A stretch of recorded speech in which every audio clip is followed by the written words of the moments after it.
ఆ శారద నా చెంపలు పగలగొడితే ఇప్పుడు ఆ గగన్ గాడు ఏకంగా ఇక్కడికి వస్తున్నాడు. రానివ్వు, రానివ్వు నేను చూస్తూ ఊరుకుంటానా? ఆ గగన్ గాడు తల దించుకునేలా బాగా అవమానం చేసి పంపిస్తాను అని మీరా చెప్తుంటే కేపీకి చాలా కోపం వస్తుంది. నోర్ముయ్ మీరా! ఇక్కడికి వచ్చిన నా కొడుకు గగన్‌కి ఏమైనా జరిగిందో నేను చూస్తూ ఊరుకోను. నేను ఈ ఇంట్లో నుంచి వెళ్ళిపోతాను అని కృష్ణప్రసాద్ అంటే, అంటే మీరు ఆ ఇంటికి వెళ్తారా అని మీరా అంటుంది. ఛీ! నోర్ముయ్ నీకెప్పుడు ఆ ఆలోచన తప్పిస్తే ఇంకా వేరే ఆలోచనే రాదా? అయినా గగన్‌కి ఒక క్యారెక్టర్ ఉంది. అని కేపీ అంటే, అంటే నాకు క్యారెక్టర్ లేదా అని మీరా అంటుంది. ఆ! గగన్ డబ్బులిచ్చి ఇందు కాపురాన్ని నిలబెట్టాడని తెలుసుకున్న నువ్వు ఇందు కాపురాన్ని కూల్చేశావు. అది నీ క్యారెక్టర్. అయినా ఆ ఇంట్లో వాళ్ళు కాపురాల్ని నిలబెడతారు. నువ్వు మీ అపూర్వ వదిన కాపురాల్ని కూల్చే క్యారెక్టర్లు మీవి. నక్కకి నాగులోకానికి ఉన్నంత తేడా ఉంది.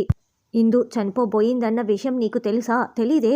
కానీ శారదకి తెలుసు. శారద ఇందు తరపున నిలబెట్టి ఇందు కాపురాన్ని నిలబెట్టింది. అయినా నువ్వేదైనా చేస్తే, గగన్‌కి అవమానం చేస్తే నేను ఇంట్లో నుంచి వెళ్ళిపోతానని చెప్పాను కదా! అంతవరకు ఎందుకు? నీ మేనకోడలు భూమి ఉందే, గగన్ అంటే భూమికి ప్రాణానికి ప్రాణం.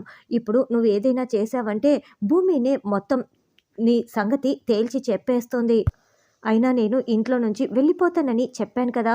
నేను వెళ్ళిపోయేది ఆ ఇంటికి కాదు, ఏకంగా పైకే వెళ్ళిపోతాను.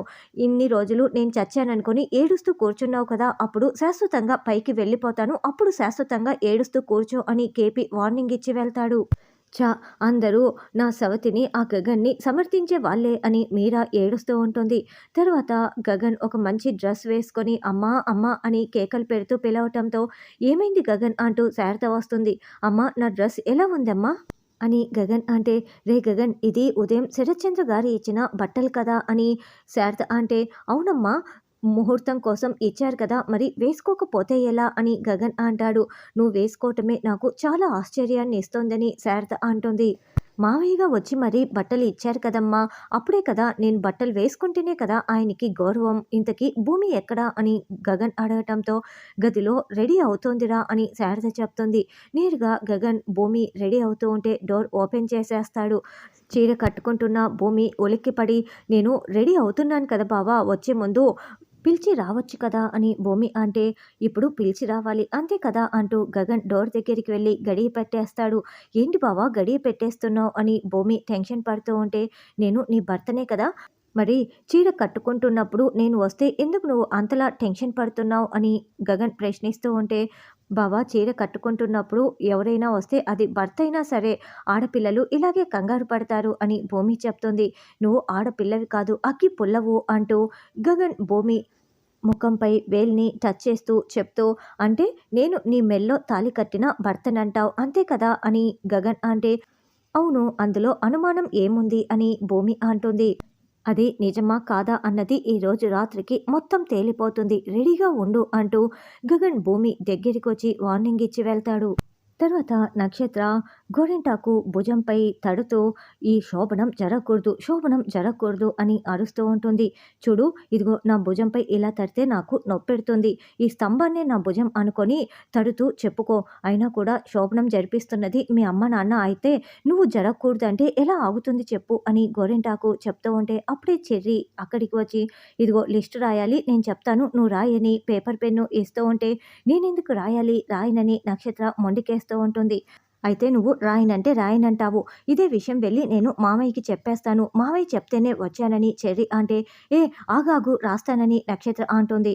ఇక అప్పుడు చరణ్ 2 పాల గ్లాసులు, 2 స్వీట్ బాక్సులు, 2 పట్టు పరుపులు అంటూ అన్ని డబల్ డబల్ చెప్తూ ఉంటే, ఏయ్ ఎందుకు అని నక్షత్ర అరుస్తూ ఉంటుంది. ఒకటి మనకు, ఒకటి అన్నయ్య వాళ్ళ కోసం. మన శోభనం కూడా ఈరోజే అని చెర్రి చెప్తుంటే, ఏయ్ నీకు పిచ్చి పిచ్చిగా ఉందా? మనకు శోభనం లేదు, ఏమీ లేదు అని నక్షత్ర అంటుంది.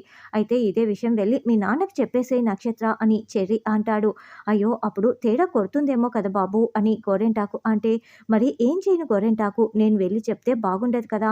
అందుకే నక్షత్రని చెప్పమంటున్నా అని చెర్రి చెప్తుంటే అప్పుడే వంశీ లోపలికి వస్తాడు. ఓ వంశీ బావ నువ్వా ఉండు వస్తున్నానంటూ గోరింటాకు మిగతా లిస్ట్ ఏదో నువ్వు రాయించేసేయ్ అని చెర్రి వంశీ దగ్గరికి రాగానే బావా అది అది అని నసుగుతూ ఉంటే, నువ్వు ఇందుని కలవటం కోసం తీసుకువెళ్ళటం కోసం వచ్చావు కదా బావా! వెంటనే తీసుకువెళ్ళిపో. అయినా కూడా ఇందు ఇప్పుడు నీ భార్య. నువ్వు తీసుకువెళ్తుంటే ఎవరికి అడ్డుకునే హక్కు లేదు. ఉండు, వెంటనే నేను ఇందుని తీసుకువస్తాను అని చెర్రీ లోపలికి వస్తాడు. ఇందు అని చెర్రీ పిలవగానే నేను ఎవరితోనూ మాట్లాడను అని ఇందు అంటుంది. ఏంటి అయితే వంశీ బావ వచ్చాడు, నువ్వు మాట్లాడవని చెప్పి పంపించేస్తానులే అని చెర్రీ అంటే, ఏంటి నిజమా నువ్వు చెప్తున్నది, ఆయన వచ్చారా అని ఇందు పరుగులు పెడుతూ వంశీ దగ్గరికి వస్తుంది. ఇద్దరు ఒకరిని ఒకరు హక్ చేసుకుంటారు. ఇందు వెళ్దామా అని వంశీ అడగటంతో సరే వెళ్దామని ఇందు అంటుంది. బావా అయితే తీసుకువెళ్తున్నా అని వంశీ అంటే, తీసుకువెళ్ళిపో, నీకెవరు అడ్డు చెప్పేదని చెర్రీ చెప్తాడు. అలా ఒకరి చేయి ఒకరు పట్టుకొని బయటికి రాగానే మీరా ఎదురు వస్తుంది. ఏమే, నీకు ఎంత చెప్పినా బుద్ధి రాదా? అలా ఎలా వెళ్తావు అని మీరా అరుస్తూ ఉంటే, అది కాదత్తయ్య, అర్థం చేసుకోండి అని వంశీ బతిమలాడుతూ ఉంటాడు. అసలు మీ అమ్మ నాన్న మా ఇందుని హింస పెడుతూ ఉంటే నువ్వేమైనా చేసావా అని మీరా అంటే, నన్ను ఎన్నోసార్లు కాపాడాడమ్మా అని ఇందు చెప్తుంది. అమ్మ వదిలేయచ్చు కదా అంటూ చెర్రీ అక్కడికి రావటంతో, అసలు వీళ్ళిద్దరిని పంపిస్తున్నందుకు నిన్ను అనాలి, నువ్వు నోరు మూసుకోరా రా ఇందు అంటూ మీరా ఇందు చేయి పట్టుకొని లాక్కొని లోపలికి తీసుకువెళ్తుంది. తర్వాత పూరి సైకిల్ తొక్కుతూ ఉంటే శివ వెనక కూర్చొని ఉంటాడు. అందరూ చూసి నవ్వుతూ ఉంటే, ఆగు పూరి, అందరూ నవ్వుతున్నారు, నేను సైకిల్ తొక్కుతాను, నువ్వు వెనక కూర్చో అని శివ చెప్తుంటే, చూడు అలా చేస్తే అది రొటీన్, ఇదైతేనే వెరైటీగా ఉంటుంది, నువ్వు ఇంకేం మాట్లాడకు అని మళ్ళీ పూరి శివని వెనక ఎక్కించుకొని సైకిల్ తొక్కుతూ ఇంటికి వస్తుంది. చూడు మన విషయం ఇంట్లో వాళ్ళకి అస్సలు తెలియకూడదు అని పూరి సిగ్గుపడుతూ ఉంటే, ఓ నేను నీ బ్యాగ్ మోస్తున్నాను ఆ విషయమా, ఇదిగో నీ బ్యాగు, నేనెందుకు చెప్తానులే, అటువంటివి ఎవరైనా చెప్తారా అని శివ అంటాడు. ఇక పూరి సిగ్గుపడుతూ వెళ్తూ ఉంటే, ఏమైంది పూరికి అని శివ అనుకుంటూ ఉంటాడు. తర్వాత గగన్ భూమి శారద కాళ్ళకి నమస్కరిస్తూ ఉంటే శారద అక్షింతలు వేసి మనోవాంఛ ఫలసిద్ధిరస్తు అని ఆశీర్వదిస్తూ ఉంటుంది. అప్పుడే పూరి శివ వచ్చి సంతోషంగా చూస్తూ ఉంటారు. అత్తయ్య మీరు కూడా వస్తే బాగుంటుంది అని భూమి అంటే, మీరు సంతోషంగా ఉంటే నేను సంతోషంగా అక్కడ ఉన్నట్లే భూమి అని శారద అంటుంది. గగన్ ఒక్క నిమిషం ఆగు, ఉదయం శరత్చంద్ర గారు వచ్చినప్పుడు నువ్వు ఎంత మండిపడ్డావో నాకు అర్థమైంది, కానీ శోభనం అనగానే నువ్వు ఎలా మారిపోయావో కూడా నేను అర్థం చేసుకోగలను. కానీ ఇప్పుడు నువ్వు అక్కడికి వెళ్తున్నావు, అది నీ అత్తగారి ఇండ్లు మాత్రమే కాకుండా ఆయన అత్తగారి ఇండ్లు కూడా. నీ వల్ల ఆయన ఏదైనా బాధపడవలసి వస్తే నీకు మంచిది కాదు, ఆయనకి మంచిది కాదు, ఎందుకంటే ఇద్దరి అత్తారిండ్లు ఒకటే కాబట్టి అని శారద అంటే, చూడమ్మా నాకు అర్థమైంది, నేను అనాలోచితంగా ఎవరిని కూడా బాధ పెట్టే మనిషిని కాదు, నా జోలికి రానంత వరకు ఎవరికి ఎలాంటి ప్రాబ్లం రాదు అని గగన్ అంటే, అర్థమైంది, సంతోషంగా వెళ్ళిరండి అని శారద చెప్తుంది. ఇక భూమి గగన్ని చూస్తూ మురిసిపోతూ కారు ఎక్కుతూ ఉంటుంది. అమ్మ ఏంటమ్మా శరత్చంద్ర గారు రావటం ఏంటి, ఎందుకమ్మా వీళ్ళెందుకు వెళ్తున్నారు అని పూరి అడగటంతో, కార్యం జరిపించటం కోసం లేవే అని శారద చెప్తుంది. అమ్మ అర్థమయ్యేలా చెప్పమ్మా, కార్యం ఏంటి అని పూరి అడగటంతో, శోభనం జరిపిస్తున్నారు లేవే అంటూ శారద చెప్పి లోపలికి వెళ్తుంది. ఓ శోభనమా అని పూరి ఆలోచిస్తూ ఉంటే, శోభనం అంటే ఏంటి పూరి అని శివ అడుగుతూ ఉంటాడు. నీకంటే నేనే నయమే, పెళ్ళైన తర్వాత నీకు తెలుస్తుందిలే అని పూరి సిగ్గుపడుతూ లోపలికి వెళ్తుంది. శోభనం అంటే ఏంటి, ఓ అదా అని శివ అనుకుంటూ ఉంటాడు. గగన్ని మీరు అల్లుడుగా ఒప్పుకున్నట్లే కదా అని మాట్లాడిన కేపీ మాటల్ని పదే పదే తలుచుకుంటూ శరత్చంద్ర ఫుల్లుగా తాగుతూ ఉంటాడు. గగన్ భూమి శరత్చంద్ర ఇంట్లో అడుగు పెట్టిన తర్వాత ఒకరి మెడలో ఒకరు పూలమాలలు కూడా వేసుకుంటారు.